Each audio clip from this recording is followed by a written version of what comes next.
Hey YouTube, this is Sean with Griffin RC Planes. Today is the day after Christmas, 2021. I hope everybody had a good Christmas. I was able to go flying today. Uh, the Friday and Saturday that just passed, it was just way too windy.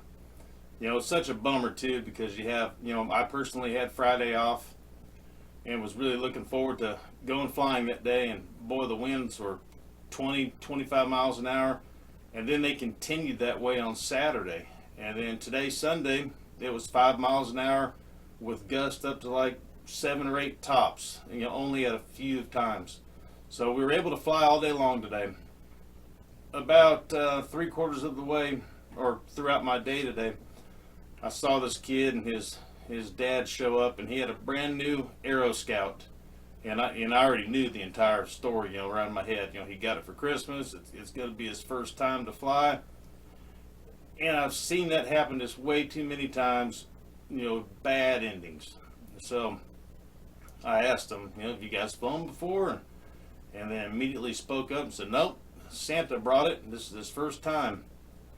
And his dad was trying to show him the transmitter and tell him what the sticks do, and I kind of interrupted a little bit just to help the kid out, And we talked about everything, and they learned what the center of gravity was.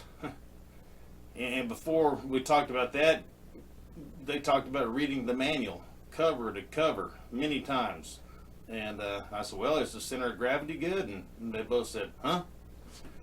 So anyways, if you guys ever come across somebody in the exact same situation, try to help them out, buddy box, or something. Because I watched this kid just crash his brand new plane, and it was a bummer. Holding the transmitter in his hand, his dad and I both felt that he had it down. He knew what the sticks did. He even asked his dad if, do you want to fly it first? And his dad said, no, you can do it. And they didn't ask me, and I didn't volunteer. But as the kid was taking off, there was just no coordination with the up elevator. And he just drove it straight off this embankment, and it went out of sight. And then I'm saying, turn the throttle off. And I look over his dad's shoulder at the throttle stick, and it's wide open. So who knows what it was doing, where we couldn't see it. And anyway, so now they're going to learn how to use the hot glue gun. So if you guys ever see that, try to help somebody out. But hey, I mentioned a couple of videos back that I did a stupid mistake, and I put this plane in reverse while I was flying. It didn't mess it up too bad. It bent the landing gear, broke the top of the rudder off a little bit. About 2 inches of it broke off. And it's since been repaired, and I've flown it a little bit since then.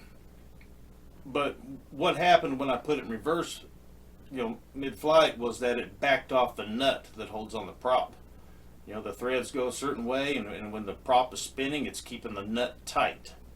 And when you put the motor in reverse, it's spinning the direction that could back the nut off.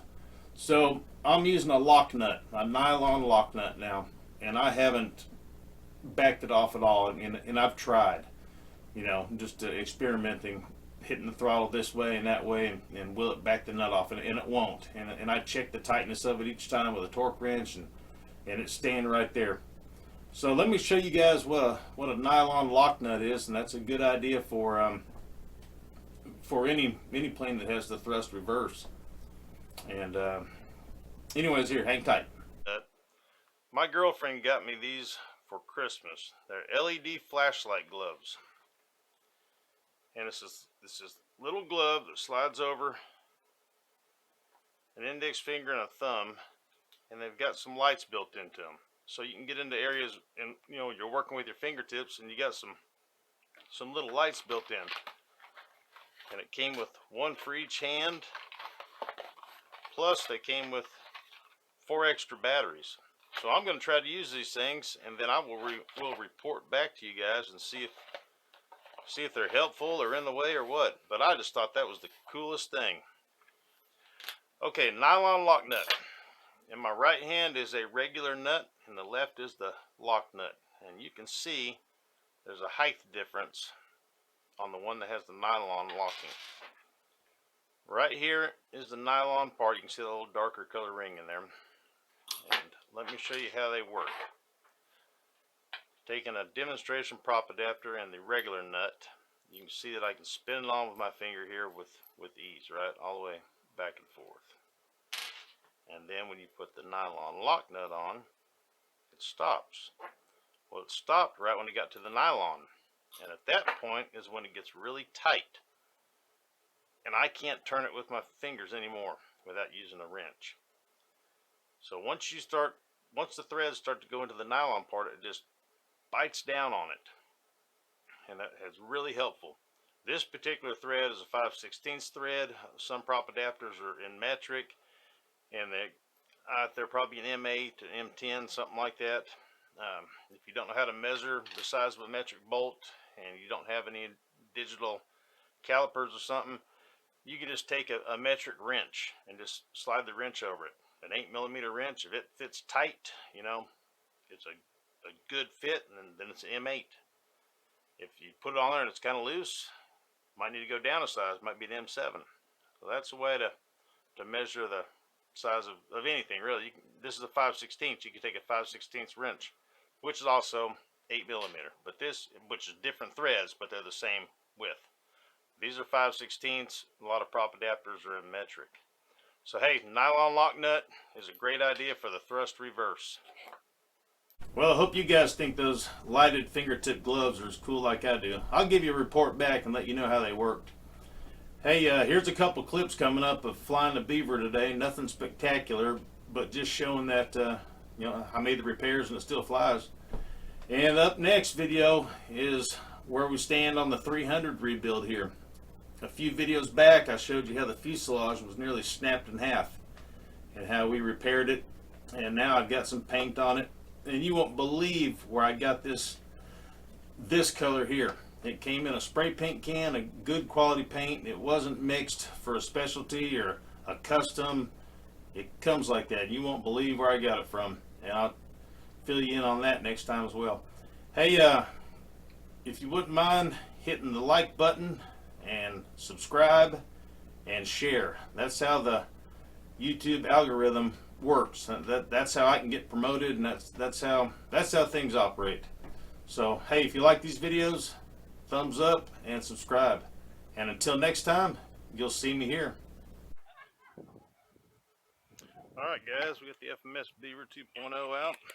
Try to get one fly in with it until the sun starts to set. Got a 6S 4000 in it. We'll do one setting of flaps. We'll do a control surface check. Right aileron, left aileron. You can see I got that mix in the rudder. Rudder left, rudder right. Elevator up, elevator down. Safe on. And the reverse that I will never hit that switch in the air again, alright? I don't know why it's cutting that air like that. Let's see.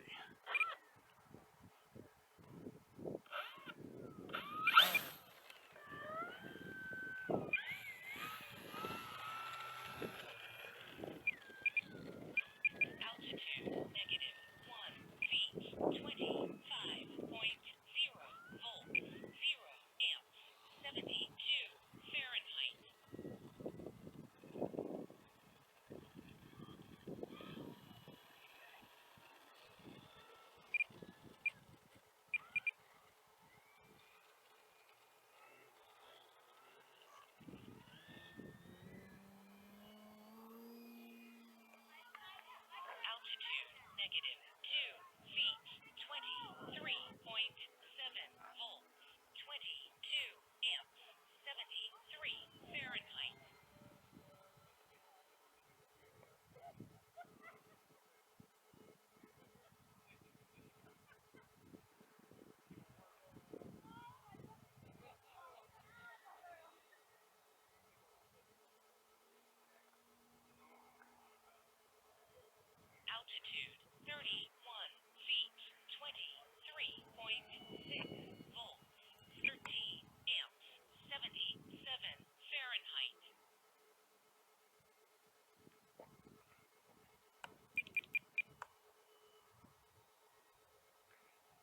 Yeah, it's got a big nose down.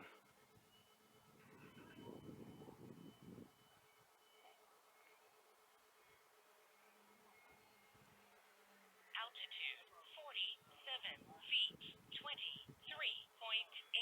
volts, 6 I'm amps, gonna try to land it. 77 Fahrenheit. Figure out why it's nosing down so much. I just need a lot more practice with this plane, and I just don't.